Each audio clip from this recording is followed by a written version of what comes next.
எல்லாருக்கும் வணக்கம் and welcome back to our channel Vidhi's Lifestyle. எல்லாரும் எப்படி இருக்கீங்க? சூப்பரா இருக்கீங்கன்னு நினைக்கிறேன். இன்னைக்கு வந்து ஒரு இன்ட்ரஸ்டிங்கான vlog தான் வந்து பார்க்க போறோம். இந்த வீடியோ மார்னிங் வந்து 6 o'clock ல இருந்தே எடுத்தது. மார்னிங் பிரேக்ஃபாஸ்ட்டுக்கு வந்து சப்பாத்தி அது கூடவே வந்து கேப்சிகம் வச்சு கிரேவி தான் வந்து பண்ண போறேன்.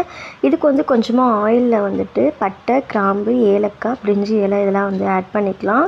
இதோட ஃப்ளேவர்லாம் இறங்கினதுக்கு அப்புறம் ஒரு பெரிய சைஸ் வெங்காயம் வந்து நீல வாக்குல கட் பண்ணிருக்கேன். அதையும் வந்து சேர்த்துட்டு கொஞ்சமாக சால்ட் ஆட் பண்ணி வெங்காயத்தை வந்து நல்லா வதக்கிக்கலாம். இந்த கிரேவியை வந்து நம்ம சப்பாத்திக்கு மட்டும் இல்லாமல் தோசைக்கு அதுக்கப்புறம் சாதத்துக்குள்ளேயே நம்ம மிக்ஸ் பண்ணி சாப்பிட்டுக்கலாம், நல்லாயிருக்கும்.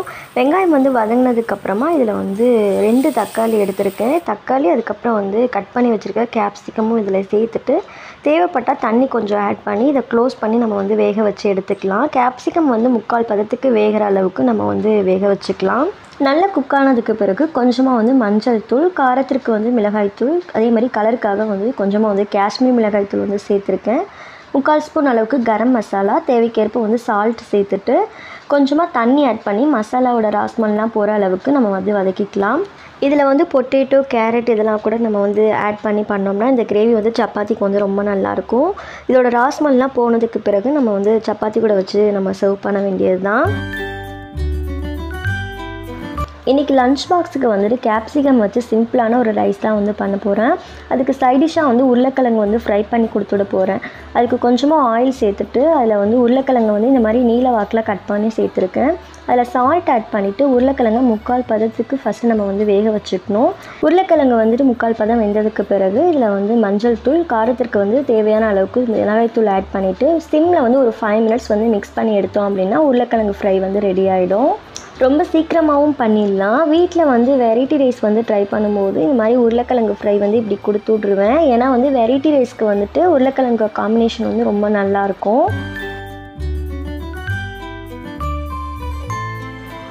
கேப்சிகம் ரைஸ் வந்து பண்ணுறதும் ரொம்ப ரொம்ப ஈஸி தான். இதுக்கு வந்து கொஞ்சமாக வந்து ஆயில் ஆட் பண்ணிவிட்டு அதில் வந்து இஞ்சி பூண்டு பேஸ்ட் வந்து ஆட் பண்ணிக்கலாம்.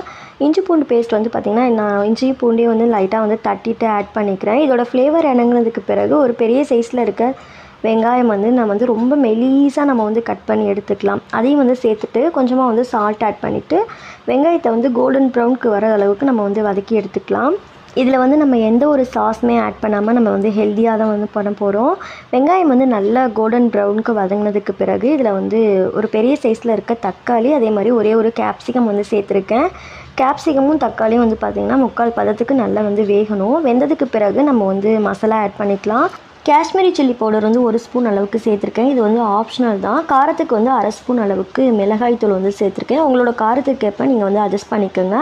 1/2 ஸ்பூன் அளவுக்கு ஜீரகத்தூள் வந்து சேர்த்துட்டு கொஞ்சமாக வந்து தேவைப்பட்டால் தண்ணி ஆட் பண்ணி இந்த மசாலாவோட ராஸ்மல்லாம் போகிற அளவுக்கு வதக்கிக்கலாம். ராஸ்மல்லாம் போனதுக்கு பிறகு இதில் வந்து நம்ம குக் பண்ணி வச்சுருக்க ரைஸ் ஆட் பண்ணிவிட்டு மிக்ஸ் பண்ணிடலாம்.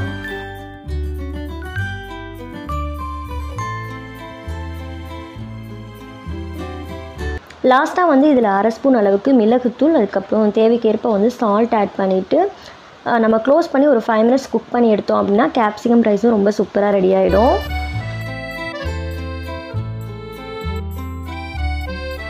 ஸோ இன்றைக்கான லன்ச் மெனு வந்து இதுதான். கேப்சிகம் ரைஸ், அதுக்கப்புறம் வந்து அதுக்கு சைடிஷாக வந்துட்டு உருளைக்கிழங்கு வந்து ஃப்ரை பண்ணி கொடுத்துட்ருந்தேன். வீட்டில் வந்து அம்மா வந்து புளிரசம் வந்து செஞ்சு கொடுத்துருந்தாங்க. அதனால் புளிரசமும் கொஞ்சமாக வந்து ஆட் பண்ணி புளிசாதம் மாதிரி லைட்டாக வந்து கிளறிட்டு அதையும் வந்து லஞ்சுக்கு வந்து கொடுத்துருந்தேன். ப்ரீவியஸ் 2 வீக்ஸாகவே வந்து வீடியோ எதுவுமே போஸ்ட் பண்ண முடியல. என்ன ரீசன்னு பார்த்தீங்கன்னா வீட்டில் வந்து எல்லாருக்குமே வந்து ஃபீவர், கோல்டுன்னு மாற்றி வந்துடுச்சு. ஸோ வந்து வீட்டில் வேலை செய்கிறதுக்கப்புறம் குழந்தைய பார்த்துக்கிட்டு இதுலேயே வந்து எனக்கு டைம் வந்து போயிடுச்சு. ஸோ அதனால தான் வந்து வீடியோ வந்து எதுவும் ஷூட் பண்ணாமல் போஸ்ட் பண்ண முடியல. லஞ்ச் பேக் பண்ணிவிட்டு இன்றைக்கி ஜூஸ்க்கு வந்துட்டு மோர் வந்து கொடுத்துருந்தேன். அதில் கொஞ்சமாக வந்து கொத்தமல்லி ஆட் பண்ணிவிட்டு கொடுத்துருந்தேன். தயிர் வந்து ஃப்ரெஷ்ஷாக இருந்ததால் இன்றைக்கி வந்து மோரே வந்து கொடுத்துட்டேன். மார்னிங் வந்து கிச்சன் ஒர்க்லாம் ஃபினிஷ் பண்ணதுக்கு பிறகு கையோட வந்து கிச்சன் ஒர்க் எல்லாத்தையும் நான் வந்து முடிச்சிட்டா தான் எனக்கு வந்து ஃபுல் டே வந்து ரெஃப்ரெஷிங்காக இருக்கும். எல்லா ஒர்க்கையும் முடிச்சதுக்கு பிறகு பிரேக்ஃபாஸ்ட் வந்து எடுத்துக்குவேன். குழந்தை வந்து பார்த்திங்கன்னா இப்போலாம் வந்து கொஞ்சம் லேட்டாக தான் எழுந்திரிக்கிறாங்க. 8 o'clock 8:30 தான் எழுந்திரிக்கிறாங்க. ஸோ அதனால் ஒரு 8:30க்குள்ளேயே எல்லா ஒர்க்கையும் முடிச்சுட்டு கொஞ்சம் நேரம் அவங்ககிட்ட டைம் ஸ்பெண்ட் பண்ணிவிட்டு டிவி பார்த்துட்டே வந்து நான் வந்து என்னோடய பிரேக்ஃபாஸ்ட் வந்து ஃபினிஷ் பண்ணிவிடுவேன்.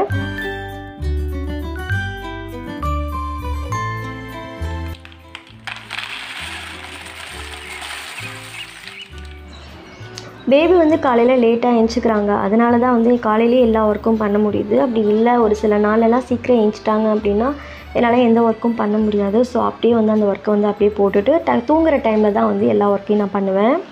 தூங்குகிற டைமும் வந்து பார்த்திங்கன்னா ரொம்ப கம்மியாகிடுச்சு. டே டைமில் 2 ஹவர்ஸ்க்கு மேலே வந்து தூங்க மாட்டாங்க. ஸோ அவங்க தூங்குகிற டைமில் வந்துட்டு நான் வந்து அவங்களுக்கு வந்து நட்ஸ் பவுடர் வந்து ரெடி பண்ணிடலாங்கிறதுக்காக தான் பண்ணிகிட்ருக்கேன். இதுக்கு வந்து பேனை வந்து ஹீட் பண்ணிவிட்டு 1 கப் அளவுக்கு பாதாம் வந்து எடுத்திருக்கேன். அதை வந்து நம்ம வறுத்துட்டு ஒரு பிளேட்க்கு வந்து ட்ரான்ஸ்ஃபர் பண்ணிடலாம். சேம் அதே கப்லேயே வந்துட்டு 1 கப் அளவுக்கு முந்திரி எடுத்திருக்கேன். அதையும் வந்து வறுத்துட்டு வறுப்பட்டதுக்கு பிறகு நம்ம வந்து ஒரு பிளேட்டில் வந்து ஆற வச்சுக்கலாம். நான் வந்து இதில் பாதாம், முந்திரி, அதுக்கப்புறம் வேர்க்கடலை இது மட்டும் தான் வந்து ஆட் பண்ணியிருக்கேன். 3/4 கப் அளவுக்கு வேர்க்கடலையும் வந்து வறுத்துட்டு தோலெல்லாம் வந்து எடுத்துகிட்டு நம்ம வந்து இதில் ஆட் பண்ணிக்கலாம். ஈவினிங் ஸ்நாக்ஸ்க்கு வந்துட்டு பாதாம் வச்சு ஒரு ஸ்வீட் வந்து பண்ணுறதால 1 கப் அளவுக்கு பாதாமை வறுத்துட்டு வேறு ஒரு பிளேட்டில் வந்து எடுத்து வச்சுக்கிறேன்.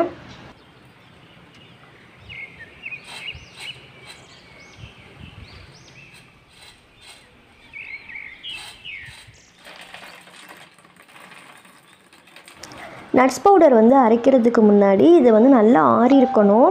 இதில் நம்ம வால்நட் இருந்தால் கூட நம்ம வந்து வறுத்துட்டு நம்ம ஆட் பண்ணிக்கலாம். அதோட டேஸ்ட்டும் நல்லாயிருக்கும். என்கிட்ட வந்து இல்லை அப்படிங்கிறதால பாதாம், முந்திரி, வேர்க்கடலை இது மட்டும் தான் வந்து பண்ணியிருக்கேன்.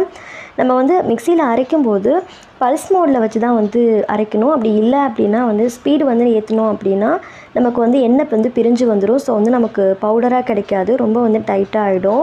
இதில் அரைக்கிறதுக்கு முன்னாடி கொஞ்சமாக வந்து ஏலக்காய் பவுடர் வந்து சேர்த்துருக்கேன் ஃப்ளேவருக்காக.